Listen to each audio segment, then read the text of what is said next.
As Tonya rushed into her apartment, she hastily removed her boots and coat before dashing into the kitchen to retrieve a vase from the top cupboard and place her tulips in water. "Mom, I'm home," she called out, but there was no response. "Mom, are you asleep?" Tonya asked, receiving only a faint, barely audible voice in reply.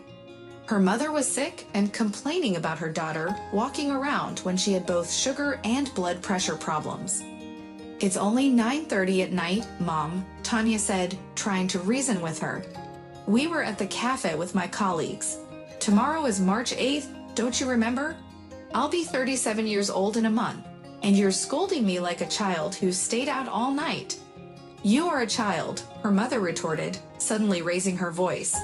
"You don't know anything about life, and you'll get burned. I called you, and you didn't answer. Don't you care that your mother is worried?" Tonya remained silent, knowing that her mother would not listen to her. This had been going on for years. Tonya's mother was always sick and demanded her daughter's attention at all times. Tonya had no personal life, and her mother never gave her the chance to have one.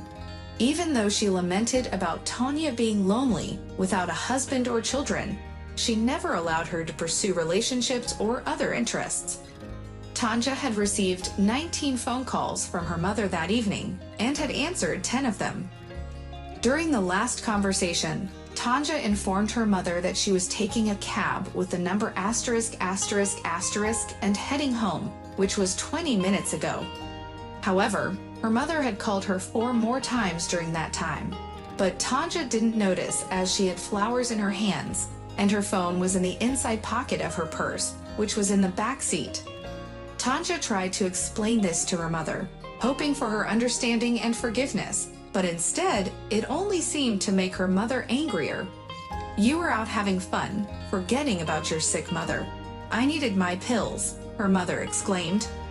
"But I bought them yesterday, and they are on your nightstand," Tonya replied, trying to calm her mother down. "Don't argue with me. While you were dancing and drinking with questionable company, I was worried sick about you," her mother continued to scold. "Mom, I was behaving myself, and I was only out for 3.5 hours. Why are you reacting this way?" Tonya asked, feeling frustrated with her mother's overprotective behavior. "Because I'm sick, and you're an ungrateful daughter. You're just waiting for me to die, so you can get rid of me," her mother accused Tonya, causing her to feel hurt and frustrated. "Mother, please stop saying things like that," Tonya pleaded. "How dare you talk to me like that? At least ask me about my condition. Go get a blood pressure monitor and a glucometer right now," her mother demanded. Tonya hurried into her mother's dark and stuffy bedroom, where she took her blood pressure and blood sugar readings. Her mother wailed, "See what you've done? My heart is racing, and I've already taken my medicine today, but it hasn't come down at all." Tonya quickly called for an ambulance and gave them all the necessary information before running around her mother in a frenzy of self-blame. She rarely rebelled and was always an obedient daughter. Her attempts to gain some privacy and independence had always failed, causing her overwhelming feelings of guilt and her mother's deteriorating health. This time was no different, and Tonya was horrified to realize that her mother was right. She had long harbored the idea that she would only be free after her mother's death, but she wanted to live now, and she wanted her mother to live as well. Tonya dreamed of opening the windows and letting in fresh air, replacing the heavy drapes with light and airy organza. She knew it was time for her to find a way to break free from this suffocating cycle and start living her life. Tonya was in distress when the paramedic arrived with the ambulance, having received multiple emergency calls from the same address.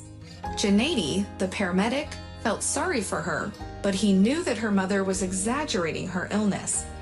After listening to her mother's complaints, Gennady carefully examined her and suggested that she be admitted to the hospital for further tests.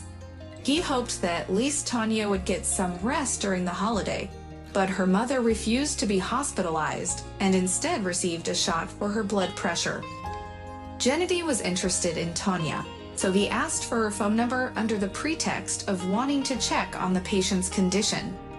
He also asked her out, but Tonya was angry at his audacity and declined. After the ambulance left, Tonya found her mother's unopened blood pressure pills and a hidden package containing a small cake. She realized that her mother had been lying about her illness.